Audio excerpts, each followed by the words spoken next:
Hi, I'm Rosie Grant, Executive Director of Patterson Education Fund. Welcome to the 2018 Patterson School Board Election Candidates Forum, sponsored by Patterson Education Fund. We would like to thank the Patterson PTO leadership for supporting this effort with volunteers and Patterson Public Schools for hosting us. PEF, the PTO leadership, and Patterson Public Schools are not endorsing any of the candidates, but rather providing this opportunity for you to get to know them. Karen Brown, PEF's Board Secretary, will join us and will be asking the questions. Volunteers will be taking written questions from the audience. There are 10 candidates vying for 3 3-year terms and 7 candidates for 2 1-year unexpired terms. Due to the number of candidates, we'll be filming in 3 segments, so please be sure to watch all 3. Our audience can learn more about the candidates and the election issues in our Educated Voters Guide, which is available on our website at patterson-education.org, or you can call us at 973-881-8914, and we'll be happy to give you a printed copy. Thank you, welcome, thank you for coming out, thank you for watching, and let's move to the questions. Karen. Good evening and welcome. All candidates will answer the same set of questions. Please limit your answers to 2 minutes. Before we get into the questions, I would like each candidate to please take 1 minute to introduce yourself. Starting with. It's Donovan. So, my name is Dr. Wilfred Robinson. I am an educational psychologist in the state of New Jersey and New York.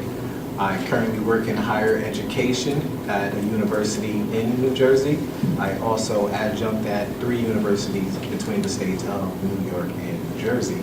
I am running for school board predominantly because I have worked with school boards across the country, namely in Minnesota and Tucson. I've done research and as a consultant, and I feel that I bring a unique set of qualifications to this position that I offer. Thank you. Good evening.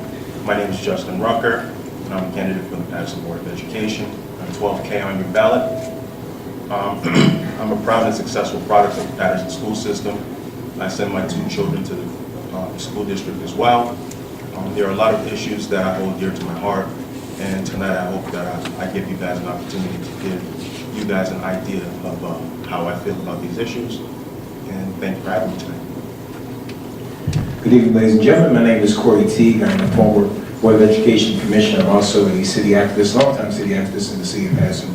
I am running for a full term on the Board of Education so that I can continue my advocacy work on the board, the same amount and same veracity as I have within the community. I ask for your support. My ballot position is 1K. As I've said recently, vote 1K for the one king that will fight for your children. Thank you very much. Good evening. First of all, I'd like to give thanks for PEF for allowing us to be sit here to give our names. My name is Nakima Redmond, and I'm the current Vice President of the Patterson Board of Education. I've been on the Board of Education for the past 3 years. I also am a commissioner for the Patterson Historical Preservation Commission, and also for the Planning Board for the County of Passaic. And thank you. Good evening, all, and thank you to all the organizers. My name is Dr. Melissa Furrow. I am 7K on your ballot. I am a mother of 2, educator, mentor, and I have been in higher education for over 10 years. I have a doctoral degree in molecular sciences with a specialty in cancer investigation. Cancer, a disease that affects so many in this very room. I am running for the 3-year term, and I plan to bring forward my energy, dedication, motivation, and experience with curriculum design and program initiatives. Thank you very much. Hi everyone, my name is Eddie Pichardo. I am a Pattersonian first generation. My parents descended here from 1982 from the Dominican Republic, where I was born and raised here in Patterson. I went to school here. I went to school 24, graduated from Eastside High School, was also a part of JROTC. From there, I decided to join the Patterson Police Department, where I've been a police officer serving and protecting for 13 years in the city of Patterson. Not only am I Pattersonian, but I'm a Patterson cop who lives in Patterson and serves and protects And I took an oath 13 years ago to serve and protect, and I would like to continue that oath on November 6th. I'm Eddie Pichardo, 16K on your ballot. Thank you. Thank you. First question. Patterson is just beginning the 2-year process of returning to local control. What will you do as a member of the school board to facilitate a smooth transition and prevent future takeovers? We'll start with Mr. Robinson. So I understand that Patterson is going back to local control, and understanding that just because we have gained local control doesn't mean that we have won the race. Just getting local control is the beginning, and we have to make sure that we meet the benchmarks and maintain the fact that we can retain local control. So we have to plan ahead. I know in Patterson sometimes there have been some misgivings about further planning ahead, and so it comes with great responsibility that we must plan ahead for what happens the day we gain local control, what is the first step within the first year. After that, we have to make a 5-year strategic plan to make sure that we have an idea of where we wish to go when we gain local control and how it would look and appear.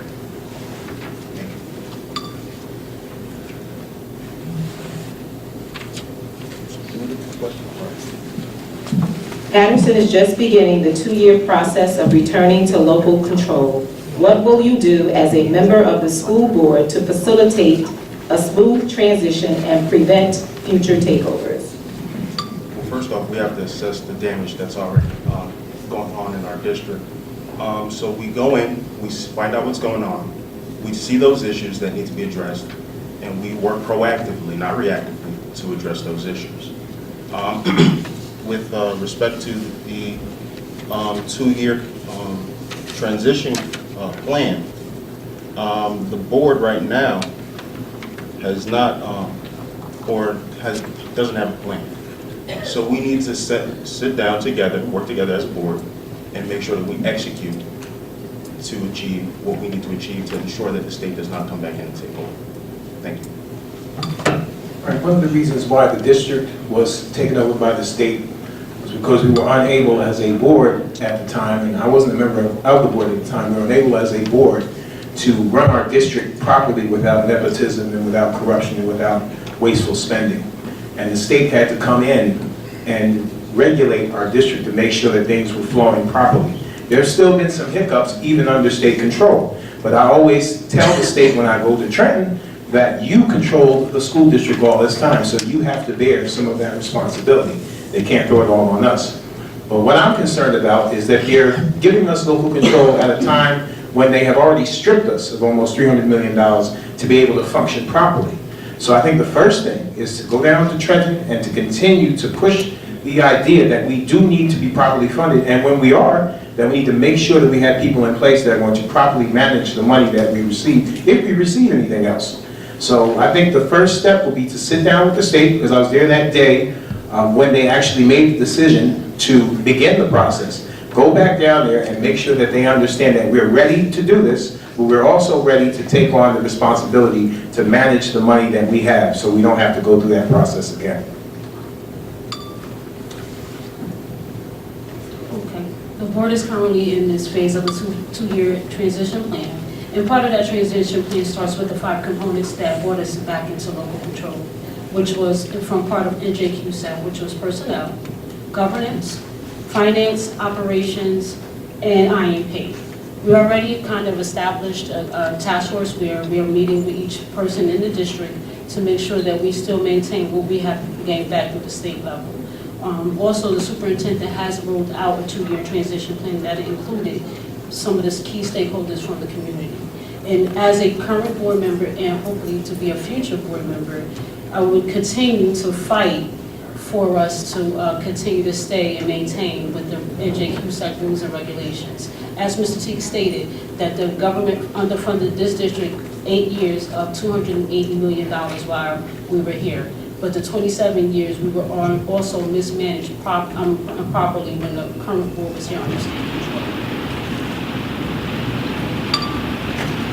Hello, so Dr. Melissa Furrow, again, 7K. So as part of the strategic plan and the 2-year transition plan, I think it's important that we focus on these NJQSAC conditionary rules and we focus on one. In particular, I'd like to bring your attention to one that I'm very familiar with, and that's instruction and programming. I've been doing that as a Berkeley College professor and at Montclair State University with different types of scientific programs that helps our youth, our inner city youth. And most of all, governance. I actually was fortunate to be part of the Middle States Higher Education Commission that helped Berkeley College get its accreditation and its credibility as a higher education institution. And so I look forward to establishing rules and guidelines that will help us maintain fiscal management and help us properly manage the funds that we have so that those funds go where they are needed. We need proper allocation and we need proper execution. It doesn't matter how many years anyone has been on this board. If we don't know how to be effective with the time and the money that we have or the resources, we will not be successful. And I am here to be successful. I want our kids to succeed. Thank you. Can you read the question, please? Patterson is just beginning the 2-year process of returning to local control. What will you do as a member of the school board to facilitate a smooth transition and prevent future takeovers? Well, if elected as your Board of Education Commissioner, I'll see what our predecessors have done to lead up to this point, because they did something right to get local control back. So we'll study what they did, figure it out, and try to improve it, and make our way forward, keep moving, progressing, and not going backwards. That's my idea. I'll continue this process. Eddie Pichardo. Second question. The state increased school funding by $20 million for this fiscal year, but the total still falls short of what our children are entitled to under the law.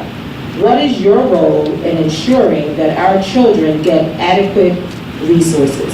We'll start with Mr. Wilfred. Well, I think that as commissioners, when we vote on some certain items that come with regards to funding, we have to be staunch. We have to make sure that we're stewards, ensuring that whatever we get from the state as far as funding goes, that it goes directly to what our children need, first and foremost. We don't have time to delay, we don't have time to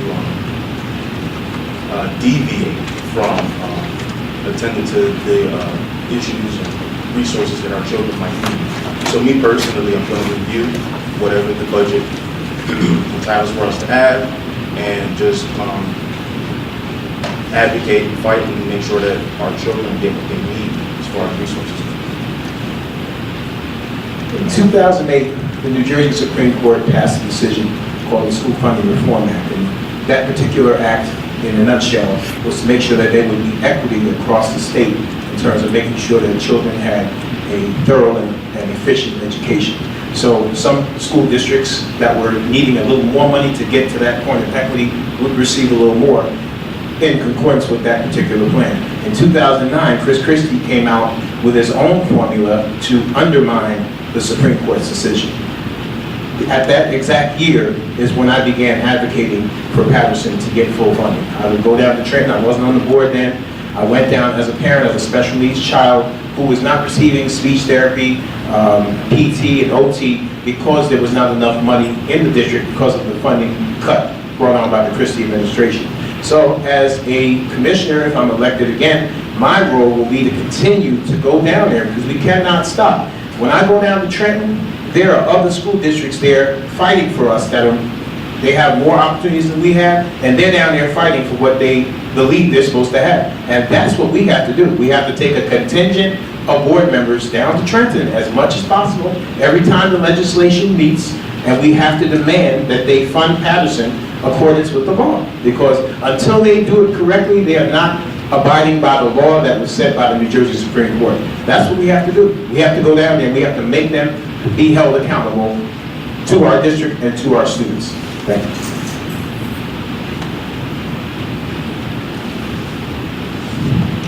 Well, currently, we're still advocating, as Mr. Teague said, we're still advocating, we're going out as board members to go to the legislation to make sure that we're advocating for our kids with the proper funding. This year, the governor between last year and this year gave us an additional $40 million, which broke down into our budget. This year, we was able to regain some of those teachers that we lost during the 8 years of underfunding. We lost 540 teachers, and now we have regained some of those teachers through the funding that was probably brought back to the district with the $20 million that was given to us. Also, we was able to bring back nurses that was taken out of our school district, because nurses was taken out. Some of the nurses were being shared throughout our school district, and you know how dangerous that can be when nurses are shared between different buildings. And also, we've also implemented more security guards, because we have lost some security guards with the underfunding that was here. So as a board member and a person, if I get reelected again, I will go back down to make sure that I'm advocating that Patterson gets its true dollars that it's supposed to have.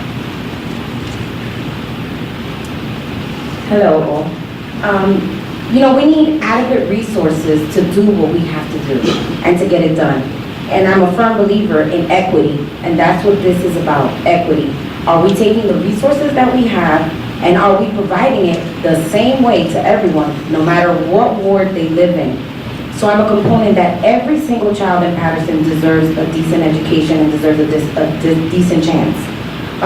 Financially, the district has found ways to keep this momentum going, but I feel that we can also reach out to other districts and have other collaborative associations with people that have ethnic groups just like us and are working with the same type of minority students just like us, and they've been successful in other programs.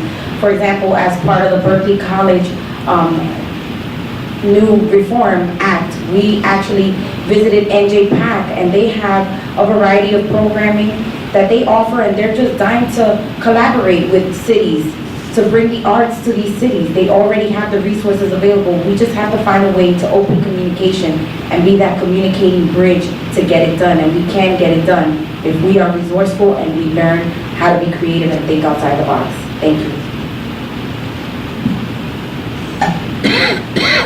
So I believe the state increasing it to $20 million is probably adequate, properly figuring out how to spend the money properly into our children, their schools, and their school safety, as well as our teachers.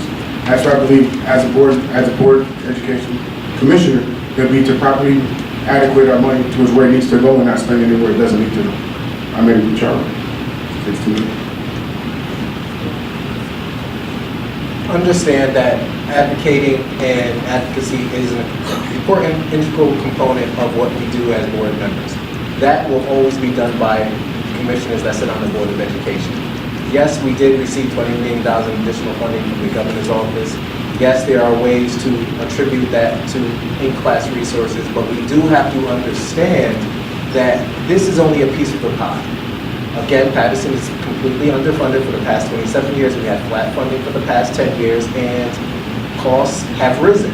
However, it does not take away from what has to go on in the classroom. That is what's important. Children need to be motivated in the classroom. That means they need to stop using 5-year-old textbooks that have outdated principles in them. Maybe going to e-texts will be the problem, because I know the school district has started to bring the Every Student a Laptop initiative. How about we start going to e-texts, which can be regularly updated, which help bring down costs also, because you have to deal with publishers. Again, there are multiple and creative ways to actually do this, but it still must come down to what occurs in the classroom. How do we boost students' motivation? How do you boost the rigor that happens in the classroom? These are the things that the money needs to be properly assessed.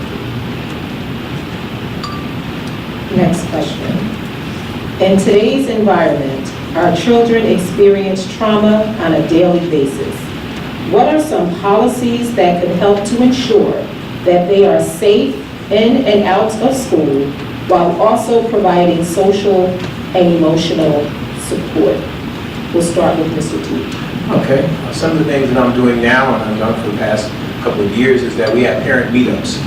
And basically we meet at either family members' houses, or we'll have a certain location or spot that we'll all get together, and we'll allow the children to get in the circle and share with us some of the issues that they're going through. Because believe it or not, children are not going to tell you everything they're dealing with in school.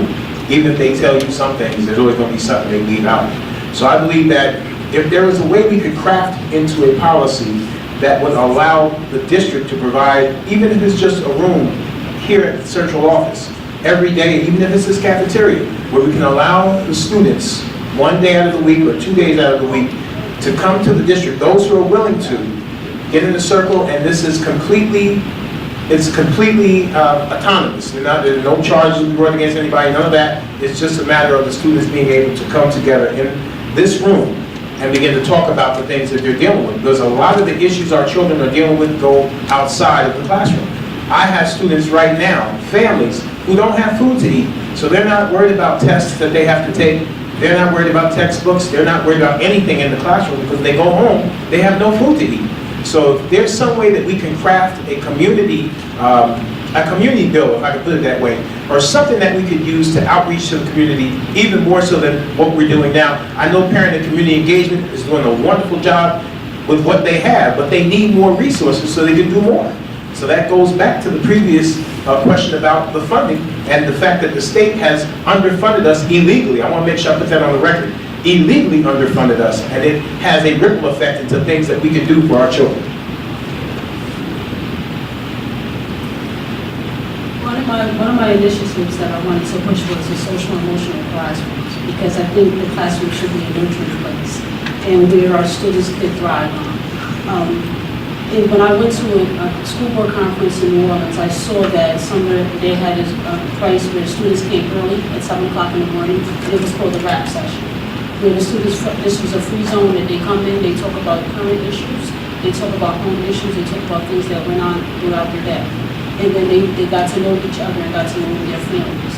So each day their schedules were set that they get to bond with one another. I think that with family and community engagement, and also with our full service community schools, I think that the key stakeholders need to be back on the tables. The film that we had, the Family and Friends Day, that the new governor's wife that did an initiative in Patterson yesterday, was a great way where our community could get together and lobby each other's, because we have so many resources, but we don't connect with the communications throughout the school systems. Dr. Paul Tough says in his book, How Children Succeed, how social emotional factors in children should focus on the child. And I think we need to put that back into the system, and we need to look at a more holistic approach. That we need to include mindfulness and things that help people alleviate things like anxiety and depression, because our kids are suffering. And we need to have qualified professionals that know how to properly diagnose these things and know how to work mindfulness and relaxation techniques, because these are lifelong skills, and these children will go out into the workplace and become adults that are stressed out and anxious. And so we need to work with that. So I think starting an adult mentorship program would be a great way to do exactly that. Have an adult mentorship program that focuses on, relaxation and coping mechanisms, because I think if we focus on coping when we are faced with challenges, that really alleviates how we solve things in general. And I just think we need to point back social emotional awareness into the system, and us as a board as well. I would suggest professional development that includes social awareness and mental health first aid, and I know that they are doing programming just that. We just had a stigma-free event, and I thought it was a great way for the community to become aware and become in touch with the social emotional needs of our community. And I just am glad and proud if I get to be a part of that. Thank you. But once again, one of my proudest accomplishments as a police officer, as a citizen of Patterson, as a resident, was able to bring a program that wasn't offered to our students in the district for over 10 plus years. And that's called the LEAD program. That's Law Enforcement Against Drugs. That's a program that is taught throughout the nation by police officers in the classroom. And I believe just bridging that gap between law enforcement and our children, showing them that we're here to help them out in anything they need. We're not only here, we're not bad guys just because of one officer. We're all good. And we're here to show them that we care about them. But with the LEAD program, it's 10 life lessons, not only about drugs as well like DARE, but this is DARE but better. With LEAD, it teaches them how to bully, not how to bully, apologize, how to counteract the bullying, how to deal with life decisions, and show them get ready for everyday life, how to interact with one another. And I'm proud to bring that to the school district coming November 1st. And I'll toot my horn every time because I'm proud of this accomplishment. I'm so happy about it. And I do apologize, but it's something I'm proud of, and I get very emotional about it. And I believe that's one of the programs that could benefit our students. Unfortunately, in 5 schools right now, but moving next year, we'll be in every school. And I think that'll be something good and positive for our children, for the city of Patterson.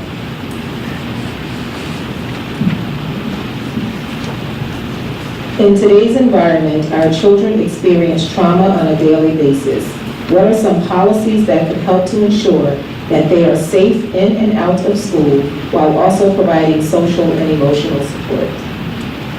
Okay, so one of the policies that I think the Board of Education can implement is a LGBTQ policy, which apparently is not on the books at this time. And I know in a diverse community like Patterson, just like other urban districts across the nation, a lot of our school children have a problem when it comes to their sexuality sometimes, and that leads and sends itself into other areas of their lives where they might act out because they don't understand how to speak about that or verbalize some of the issues that are going on mentally with them.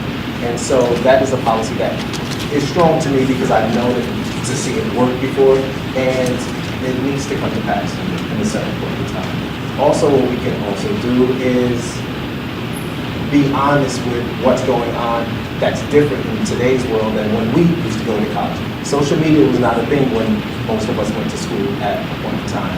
And that leads to a lot of harassment because students tend to put their self-worth and their self-esteem based on how many likes you got, how many followers you have. I see it every day in my personal endeavors and my personal jobs where social media plays the biggest role in students' lives today, more so than the job they're going to get when they graduate college or which college they're even thinking of going to or the test that's coming up.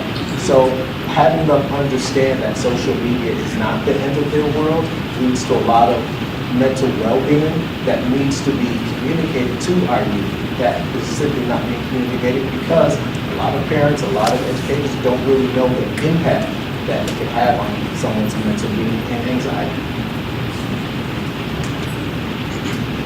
As a healthcare professional, I see the ramifications of what can happen when a child has needs that are emotional or psychological that go unaddressed.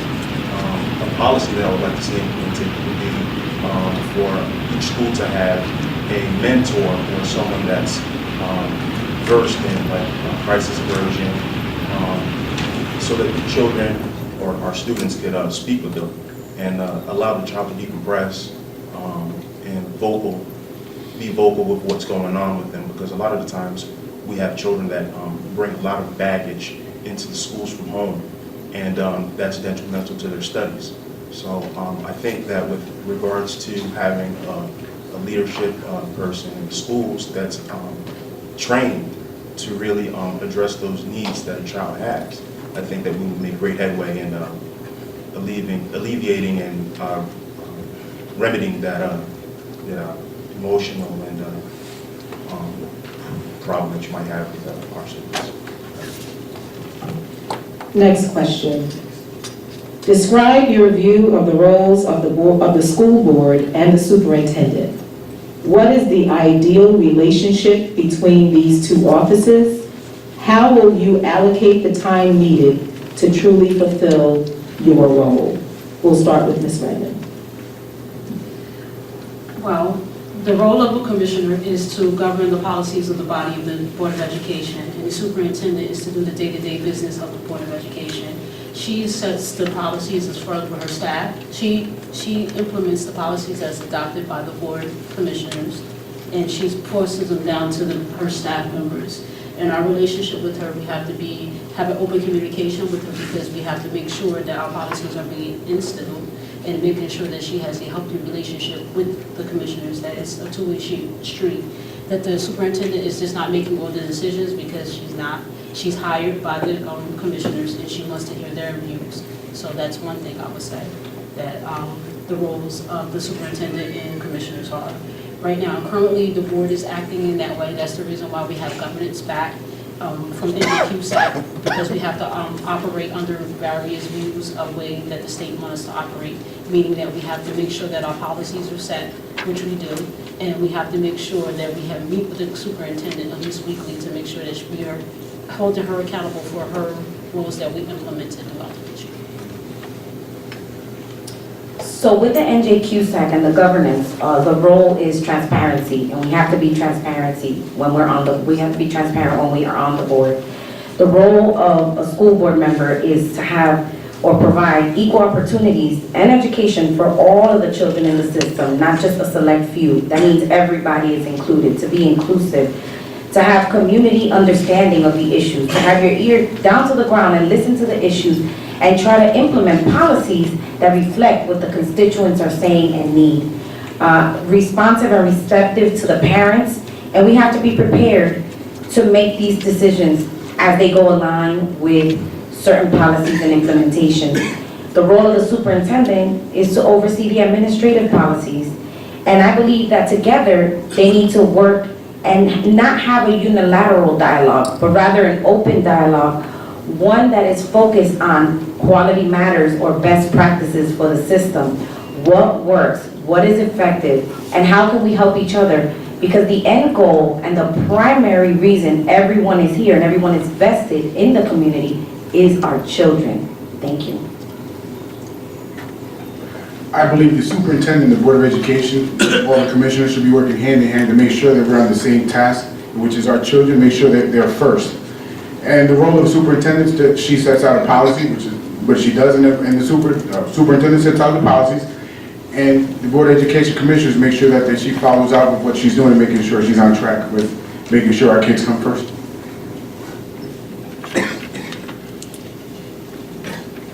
So, the role of the superintendent is to administer the day-to-day task business of the schools in Madison, New Jersey. The role of the Board of Education is simply to enact those policies, to listen to the community, to listen to the stakeholders, and see which policies would best fit the students and the community at large. So again, the board is simply the voice for the parents, for the citizens, for the residents of Paterson, New Jersey, whereas the superintendent works for the board, is hired by the board, works at the pleasure of the board, and enforces those during the day-to-day task business. So again, as my fellow board members, my fellow payments have said, it's about communication. That's what it simply comes down to. It is okay to disagree without being disagreeable, because we're never going to agree 100%. We're all people, we all have different ideas, we all believe that different things may work for the best interest of our children, and that's okay. But as long as we can have an honest and earnest conversation about what is best, how to best achieve those goals, how to best make that strategic plan that we should create, we will come to a right decision, a right choice. And that is how those roles should be working together. It's always about working together. I mean, we all here, we all have relationships with other people, and we understand that sometimes people disagree, but we all have to come to some type of agreement in the end, and that's what we really need to come to for the best of our children. For board roles or responsibilities, the board is responsible for planning, oversight, advocacy, and evaluation. The board works through creation of policies, which those principles are in which the district works. The superintendent then creates supporting regulations that establish how those policies are carried out.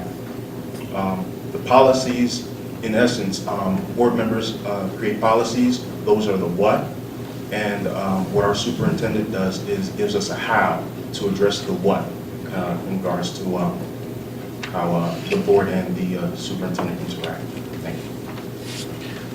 Okay, well, as it's been stated, the board's role in terms of the school district is more of a legislative branch, if you want to say that, where they set the policies, they direct the policies that they need to be pushed to the superintendent. Superintendent then directs her administration and her staff and her department heads to carry out what the board is requesting on behalf of the community, which brings me to another point.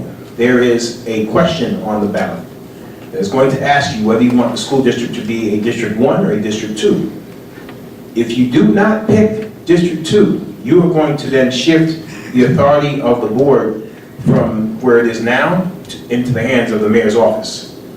I say the mayor's office because I'm not talking specifically about just one mayor, because a lot of people are just thinking of one mayor, they love him, but he's not going to be there forever. But if you put this in place, whoever is mayor from here on out will then be allowed to appoint the board. Now, in terms of the amount of time I can put towards being on the board and working with the superintendent, I have all day. I'm a caretaker for my son.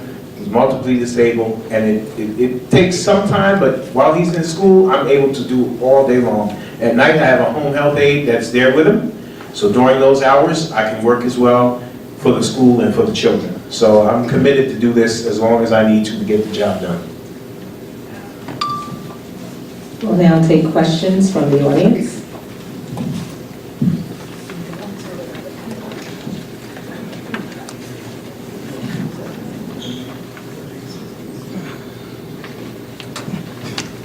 If you get elected, what can you do to get the child caught up with the rest of the world? The Patterson school system is way behind. Dr. Baral, we'll start with you. And I thank you all for the question. Dr. Melissa Furrow, 7K again. Well, literacy is a major component of why we are here. And studies show that children that underperform third grade literacy underperform in all aspects of life. I would enforce literacy programs, and I would add emphasis to the ones that already exist, but things that are functional, things that include technology and have pedagogical relevance, that have been proven to be effective. Me, at a college level, I get to see the remnants or what happens when students are not prepared and they're ill-prepared for college. And it's really sad when they come from this district, and we need to be aware that this is a problem. And we're not gonna fix the problem. We're not gonna fix a broken foot by putting a Band-Aid on it. We need to attack the problem at its source, and we need to be intelligent about how we do that. Literacy components, shared services agreement that include other professionals that can actually come in and tell us what are the best practice methods, because we need to be vested in what is the most important thing, and I keep repeating it, it's our children. And how are we gonna get it done? As a community, as parents, as advocates, as everything we can be for the goodness of our children. Thank you.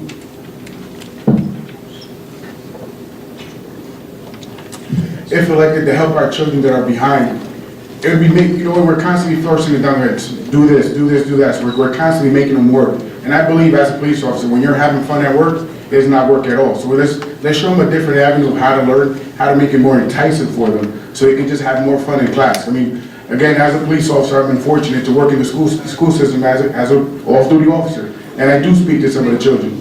And all they tell me is, we give us too much, they're just overworked. And when you're overworked, what happens? You get lazy, you get slouchy, you just don't want to do it when you don't care. So I believe as elected as a commission, we can show them different avenues of how making learning fun again and bring them more excitement to it. Because when you're having fun, it's not work at all. Eddie Pichardo, thank you.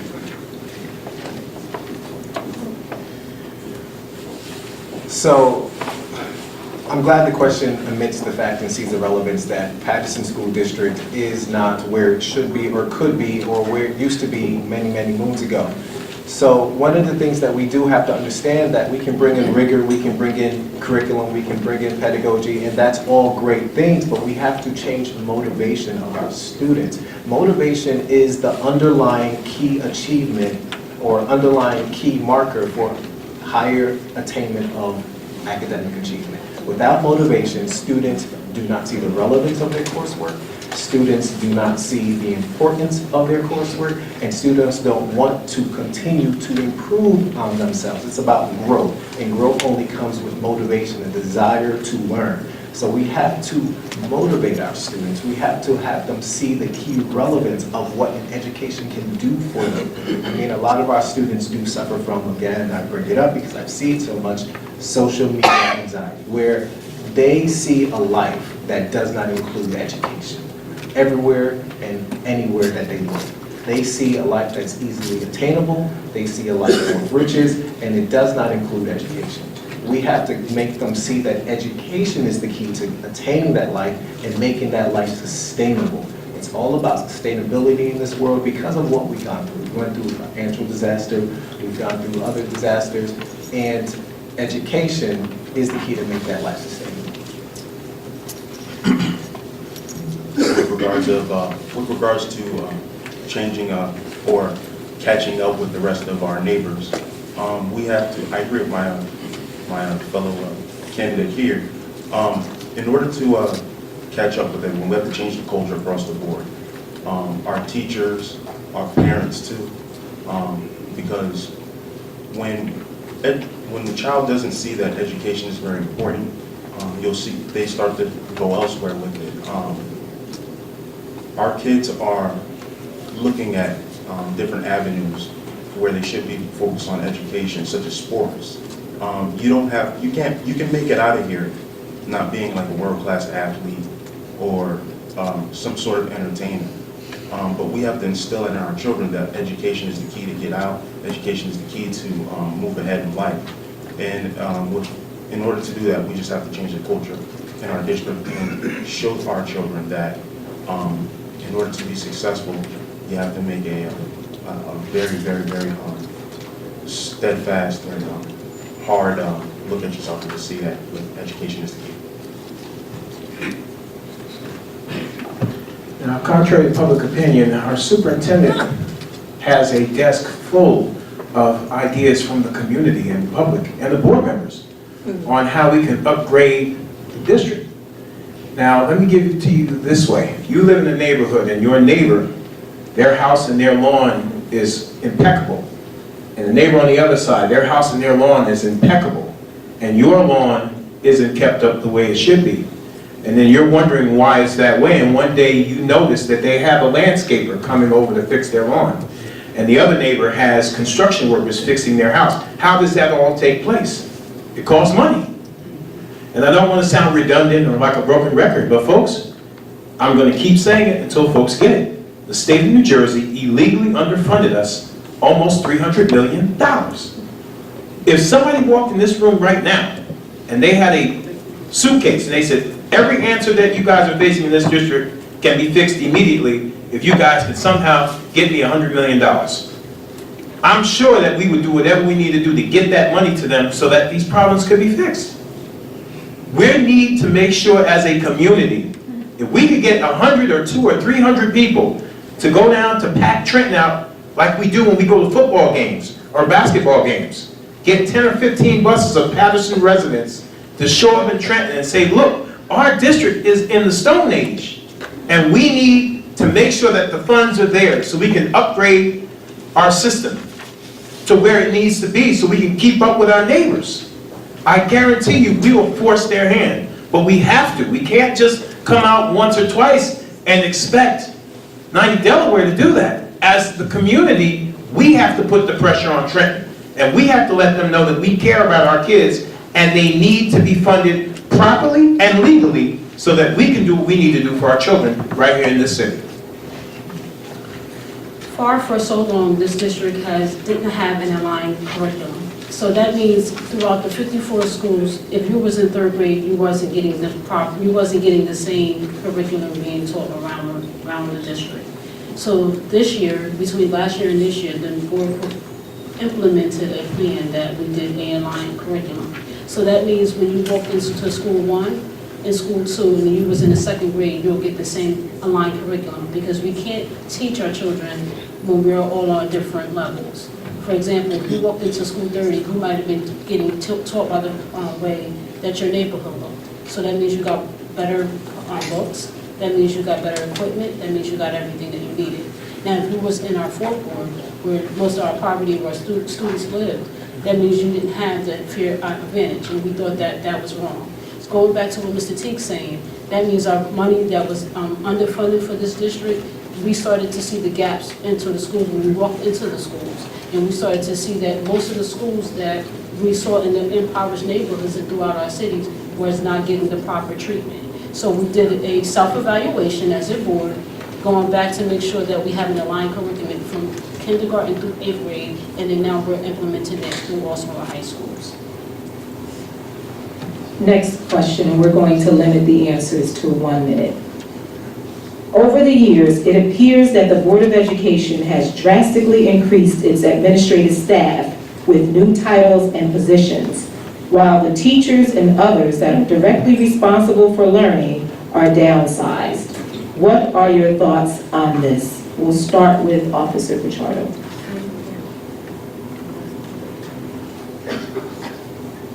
With that, I really don't know the answer to your question. I'm not there. But as an elected official, I'm sure that once inside, like becoming a police officer, you don't know until you go to the academy. So I guess once you're elected, you'll see what your job is as a commissioner, know what it entails, and you can, with proper training, I'm sure I can come back and give you a better answer than I just gave you now.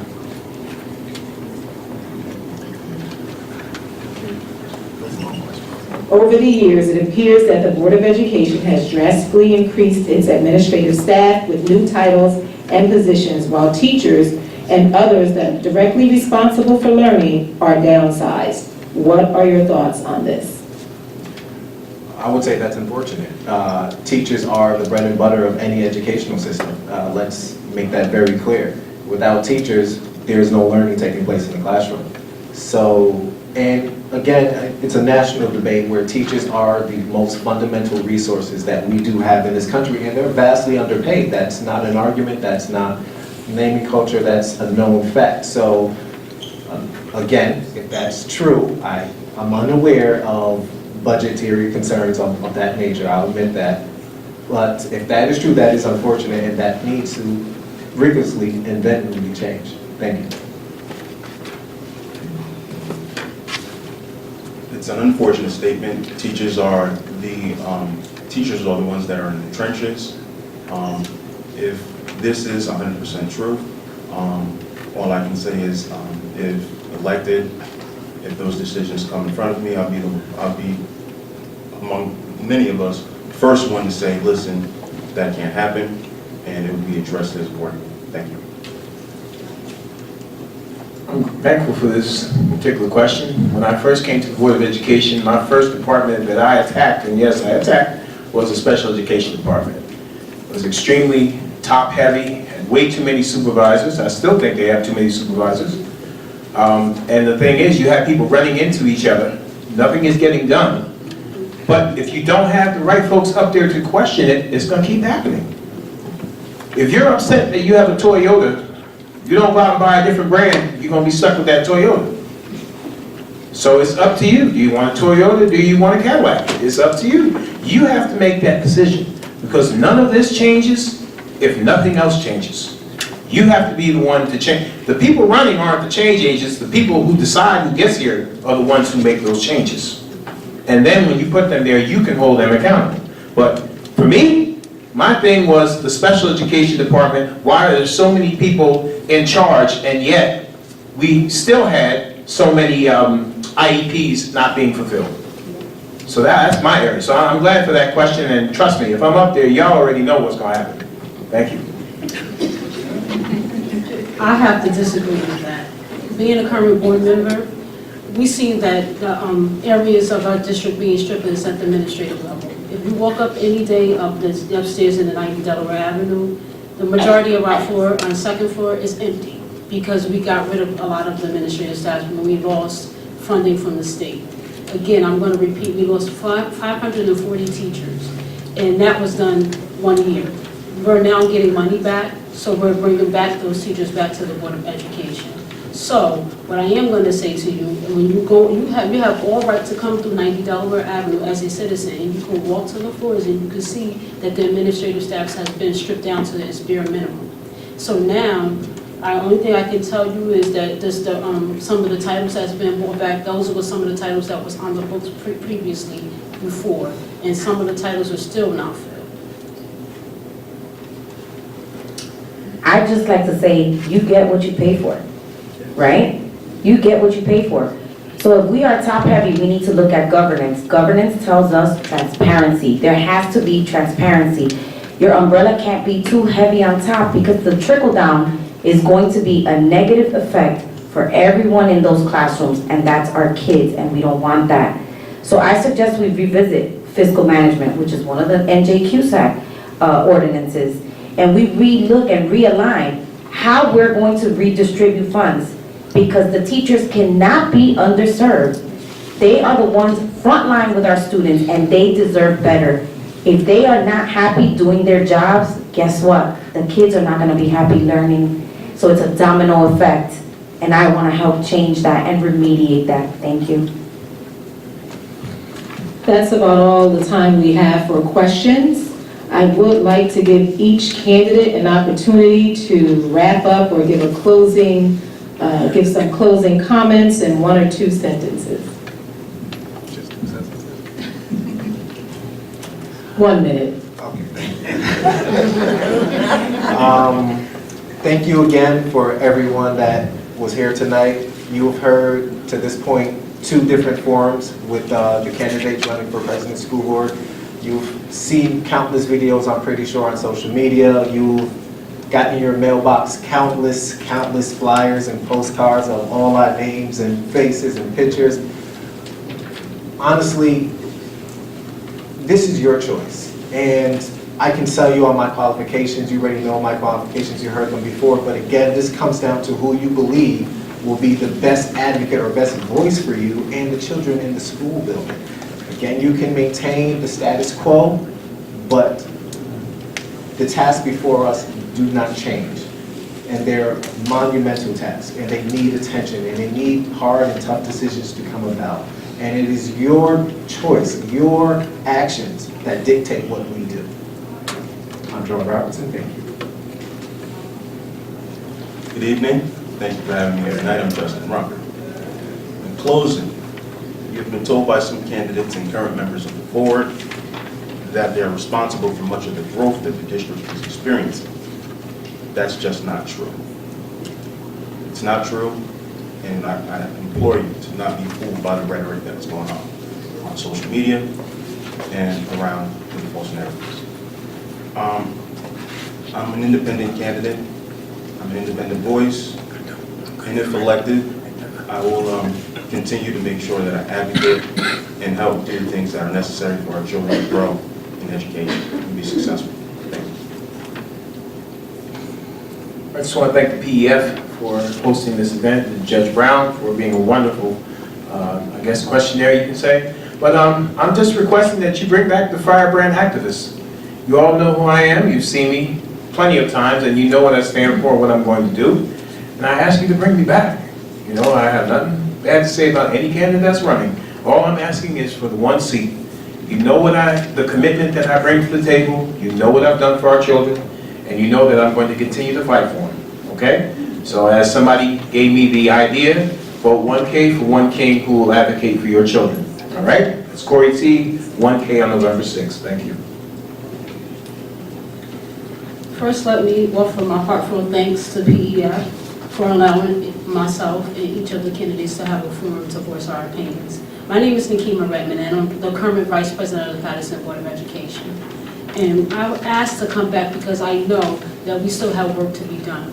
Yes, we accomplished some things by my tenure here on the Board of Education, but I know we have much, much farther to go. It took 27 years for us to get to this point, but I'll stand on the shoulders of the ones who sat here before me, as a Willa Mae Teller, as a Crystal Cleaves, as a Corey T, as a Earl Carr, as Dr. Hodges and all those who stepped before us. Right now, we're just the ones that's pushed at the goal line right now, but we're still continuing to fight for your kids at this particular moment. So I'll say to you, please give me another chance to be back on this board. I'm 5K, Nakima Redmond. Thank you to the PEF and all of you present and all of you watching at home. I'm Dr. Melissa Furrow, 7K. Tonight, I challenge you, all of you, as a parent, grandparent, guardian, if you are satisfied with what you've been getting from the system and the educational system here, then continue to vote the way you have. If you're satisfied with low reading scores, continue to vote the way you have. If you're satisfied with mold in our buildings where our students learn, then continue to vote the way you have. Now, if you want to be a part of the catalyst for change, I need you to know that I need all of you. This is a grand effort and we need to make it together. Make a vote, not just for your own child, but for all the children in Patterson. The PEF says November 6th counts. Make it count as if every child was your own, and it does count, and they are all of our children. We need a prepared team of people that are qualified and can immediately get to work. Patterson, Dr. Melissa Furrow, 7K. I am ready. Are you? Well, as all of you know, my name is Eddie Pichardo, born and raised in the city of Patterson. I've continued to work here. I graduated from school here and I've never left. And as your commissioner, I'm willing to do anything there is to do to get the job done right. Some of you may know me, some of you may not, but when I'm passionate, when I set my mind on a goal, I continue moving forward. There's nothing that can stop me. I'm a big boy, and it takes a lot to stop me. But I can say one thing: I'm proud of being Patterson, and that's what you need. If you're tired, if you're not on the table, it's because you're on the menu. And I got tired, so it's time to make change. And as a police officer, I took an oath 13 years ago to serve and protect our city, as well as its occupants. Now on November 6th, I would like to continue that oath and serve and protect our students, our staff, and our city. And I want to continue doing that because I'm a Patterson-born child raised here in the city of Patterson. And I love my town. You can see it by me rambling and going. I love my town, I love my city. And I want to give every child the opportunity that they're not getting then to give them now. Because when I say I'm from Patterson, I'm proud of saying I'm from Patterson. I want to make our children do that. Thank you. Eddie Pichardo, 16K, sir. Thank you all. This concludes our first panel. At this time, I'd like to turn it over to our president of the Patterson Education Fund, Rosie Grant. Thank you, Judge Brown. Thank you, candidates, for being here tonight and for candidly answering our questions. Thank you to our live audience and to our viewing audience. I want to remind those of you on the viewing audience that this is one of 3 sessions, so please be sure to watch all the sessions so you can meet all the candidates. And everybody who's a registered voter here in Patterson, remember to vote on November 6th. Tomorrow is the last day that you can register to vote in this election. So if you haven't done that yet and you're eligible, please do. And I do want to acknowledge we have some elected officials in the audience. I saw Council President Davila here, if she's still here. Thank you for being here. Councilman Luis Velez is here. Thank you. Councilwoman Elisa Mims is also here. And current school board member, Commissioner Emmanuel Capers. Thank you all for coming. Thank you all for coming. Please take a break while we get ready for the next session.